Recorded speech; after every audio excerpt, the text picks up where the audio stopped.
Pre matric आदिवासी कन्या छात्रावास पिंगेश्वर की दर्जनों छात्राओं ने गरियाबंद जिला कार्यालय पहुंच एक आवेदन में कहा है, अगर गैदी बाई को पुनः आश्रम अधीक्षक नहीं बनाया गया तो वे आंदोलन के लिए बाध्य होंगी एवं अपने घर वापस लौट जाएंगी और पढ़ाई नहीं करेंगी। इस आवेदन के साथ जिलाधीश से भेंट करने पहुंची थी। इनकी मांग छात्रावास की अधीक्षक गैदी बाई के स्थानांतरण को रद्द कर पुनः वापस लाने की मांग को लेकर पहुंची हुई थी, जिसमें उन्होंने अपने आवेदन में कहा है कि अगर गैदी बाई को पुनः आश्रम अधीक्षक नहीं बनाया गया तो वे आंदोलन के लिए बाध्य होंगी और अपने घर वापस लौट जाएंगे और पढ़ाई नहीं करेंगी। इस आवेदन को लेकर वे संध्या तक जिलाधीश का इंतजार करती रही, किंतु जिलाधीश महोदय के बाहर होने के कारण भेंट नहीं हो पाई। हम लोग प्री मैट्रिक आदिवासी कन्या छात्रावास पिंगेश्वर से आए हैं।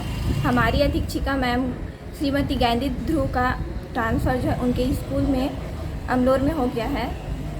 उनको हम अपने साथ अपने छात्रावास में अपने साथ रखना चाहते हैं, जो हमेशा हम लोग के साथ ही रहती है, रात को भी रहती है, हम लोग को छोड़ के नहीं जाती।